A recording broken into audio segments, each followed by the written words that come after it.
زهره اولین ارکستر موسیقی بی‌نظیری که تمام اعضای آن زن هستند در سال 2015 در افغانستان ایجاد شد.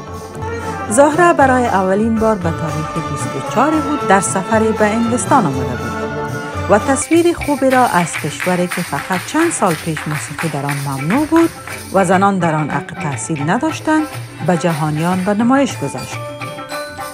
این ارکستر که 24 عضو دارد نه تنها در شهرهای مختلف انگلستان من جمله لندن بلکه شهرهای دیگر اروپایی نیز اجراهای بی‌نظیری داشتند که با استقبال گرم تماشاگران مواجه گردیدند. موسیقی را که این ارکستر اجرا می کند آمیزه از موسیقی سنتی افغانستان و موسیقی کلاسیک غربی است. رهبری این ارکستر را نگین اخپلواک که 22 سال عمر دارد بر عهده دارد. او نخستین رهبر ارکستر زن در تاریخ افغانستان است. وی می گوید انتخاب نوازندگی برای او مانند بسیاری از دختران افغان خالی از چالش ها و مشکلات نبوده، ولی او از راهی که انتخاب کرده بر نخواهد گشت. از مردمی که میبینیم تشویق میکنن و ما در خود اکسفورد هستیم، بسیار جای مقبول تاریخی، واقعا مرا زیاد خوشم آمد و زیاد لذت بردم. قبل از این ما در سویدن بودیم که در استکهلم و گوتنبرگ و یک شهر دیگهش بود که رفتیم و ما 3 کنسرت داشتیم. بسیار کنسرت های ما خوب تیر شد، سولد اوت بود، همش واقعا عالی بود کنسرت ما و همه مردم زیاد تشویق کردن. تصویر مثبت افغانستان و افغانستان امروزی را معرفی کردیم و واقعا زیاد خوش بودن. وقتی که ما همیشه آخرین پارچه را کار میکنم، وقتی میبینم مردم به پا استاده میشن و چک چک میکنن، کف میزنن، واقعا بیخی مرا گریه میگیره که قدر مردم ما را حمایت میکنه و ما کاری که میکنیم، یعنی زحمتی که میکشیم واقعا میارزه و اونا زیاد ما را تشویق میکنن. واقعا احساس خوبی در اون لحظه میداشتم شما بر من اینقدر انرژی میده که من دیگه هم زحمت بکشم، دیگه هم کار بکنم. پیامت به دخترای افغان چی است؟ همیشه پیام به دختر افغانی بوده که هیچ وقت تسلیم نشن، باید کوشش بکنن، به پای خود استاد شون و زحمت بکشن و زحمتی که میکشن حتما یک روز به جای میرسن. هیچ وقت گپ کسی را گوش نکنن، فقط چیزی که دلشان میگه همون را بکنن و با آینده خود فکر بکنن. انستیتوت ملی موسیقی افغانستان که در سال 2008 به ابتکار دکتر احمد سرمست تحت گذاری شد، حدود 250 جوان افغان هم از مرد و زن در آن آموزش موسیقی فرا می‌گیرند. حدود 70% دانش آموزان این مکتب بین 12 تا 20 سال عمر دارند و شامل کودکان یتیم و خیابانی هستند که پیشینه فقر و محرومیت شدید دارند.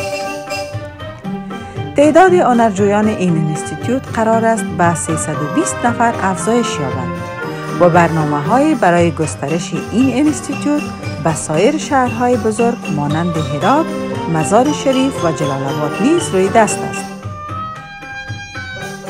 نام ارکستر زهره از نام یک الهه موسیقی فارسی برگرفته شده است، ولی دکتر سرمست آنها را دختران خورشید نیز می‌خواند. ما در شهر کابل فعالیت داریم و ما دانش آموزای ما از سرتاسر افغانستان هستند. خود انستیتوت ملی موسیقی افغانستان و دسته‌های مختلف هنری انستیتوت ملی موسیقی افغانستان یک تصویر مکمل از ساختار قومی افغانستان است. بیشتر کدام آلات موسیقی ما همه آلات موسیقی را تدریس می‌کنیم. یکی از بخش‌های کاری ما را بازسازی و حفظ نگهداشت سنت‌های موسیقی افغانستان تشکیل میده. به او خاطر ما برای اولین بار آلات موسیقی افغانی را به صورت سیستماتیک و اکادمیک شامل نصاب تدریس ساختیم و تدریس می‌کنیم و تمام سازهای افغانی در رشته‌های مختلف هنری ما حضور دارید. چه ارکستر بانوان است، چه ارکستر سمفونی افغانستان است، چه ارکستر جوانان است. در همه جایا ما بر بنیاد پابندی بر بازسازی موسیقی افغانستان و حرمت به تنوع فرهنگی و تنوع موسیقایی ما همیشه زمینه یک گفتگو بین سازهای افغانی و سازهای اروپایی در تمام رشته‌ها فراهم کردیم. سازهایی که ما تدریس میکنیم در کنار سازهای افغانی تمام سازهای اروپایی هم که در یک ارکستر سمفونی نواخته میشن و ما را قادر ساخته که ما اول 2 ارکستر بزرگ سمفونی رو بر افغانستان ایجاد کنیم. همشان تدریس میشن مثل وایلون، ویولا، چلو، دبل بیس، آلات بادی چوبی، تمام خانوادهشان به ترتیب آلات بادی برنجی و آلات زمین.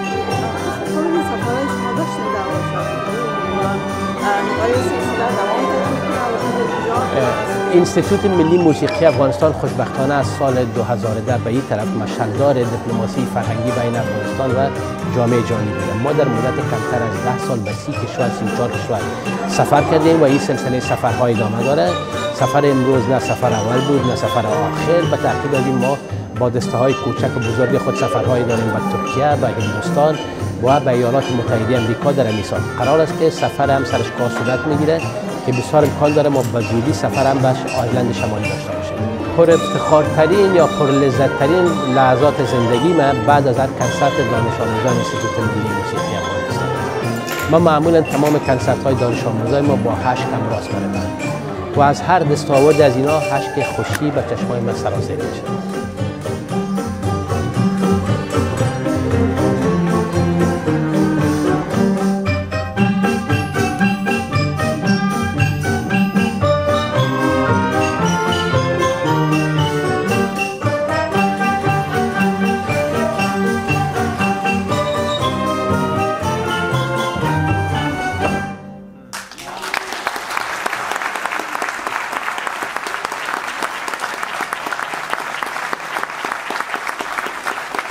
سید طیب جواد سفیر افغانستان در بریتانیا جایزه ملکه ثریا را به آقای سرمست و نگین خپلواک بعد از اجرای کنسرت بزرگشان در موزیم ملی بریتانیا اعطا کرد.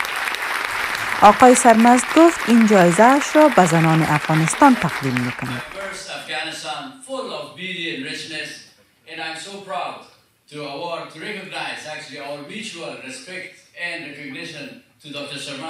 By awarding him with the Queen Suraya Award. Was established by my foundation, Foundation for Afghanistan, 10 years ago, and it's named after the progressive Queen of 20th century Queen of Afghanistan, Queen Suraya. So it's a distinct honor and pleasure to recognize their incredible contribution, not only to show a new face of Afghanistan, to show how Afghanistan is emerging, but also a big part of its women and girls empowerment. And we are so proud of it. Dr. Sarmas, we are so proud of you.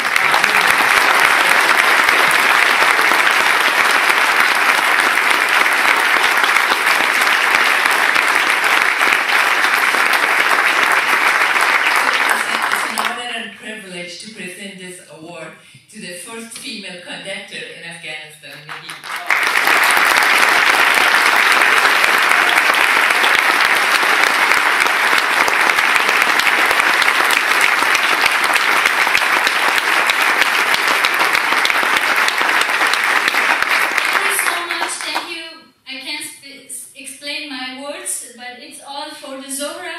The hard work that they are doing and the problem they have, and they are still here. So please, for them.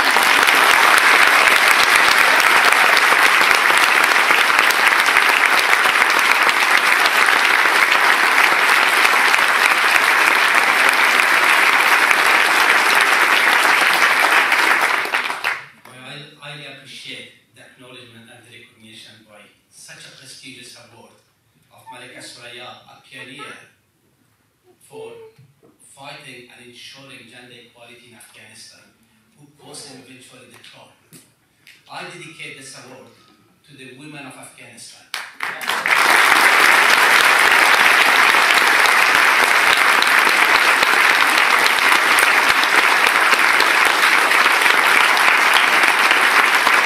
ما تقریبا از 1 سال پیش شروع کردیم که زمینی از این فراهم کنیم که ارکسترای زوره بیاید بخیر در لندن، برای اینکه ما می‌خوایم که یک چیره نوی از افغانستان، یک چیره که از افغانستان در هنر و زیبایی و فعالیت و دستاوردهای زنای افغانستان مطرح است برای کلگی نشان بدیم و بالاخره بعد از تقریبا 1 سال کار روی ازی ما تونستیم که اونا رو در اینجا بیاریم و خوشبختانه بر علاوه کنسرت امشب 2 کنسرت دیگه اونا دارن و قسمی که دیدین کنسرت ما با وجود که حال نسبتا بزرگ است، بیشتر از این تقاضا بود و جای نبود، تمام تیکت‌ها بسیار زودی فروخته شد و ما بسیار خوشحال هستیم که بالاخره فرصت از این برابر شد که مردم یک چهره نوی از افغانستان ببینن، مخصوصا انگلیس‌ها. یقینا ما روی این کار خود کردیم که فرصت‌های دیگه باشه که یا ارکسترای زوره یا دیگه هنرمندای افغانستان در زمینه هنری دستاورد دارن، مخصوصا زنان و دخترای افغان کارکنان و در اینجا بیاین و در شرایطی که صحبت از صلح است و گاهی وقت نگرانی‌هایی از این است که بعضی از دستاوردهای که در افغانستان به دست آمده در عرصه هنر موسیقی یا در سایر عرصه‌های حقوق زنان شاید مد نظر گرفته نشود. خوب است که با ارائه از این چهره ما نشان بدهیم که یک افغانستان نو به وجود آمده. عموماً اجراهای شگفت انگیز ارکستر زهره تماشاگران خود را چی افغانهای مقیم در خارج هستند و چی خارجی ها خوشحال و هیجان زده می سازد و به همین دلیل است که تماشاگران در ختم هر اجرا دقایق طولانی کف زده و وفا برمی‌خیزند.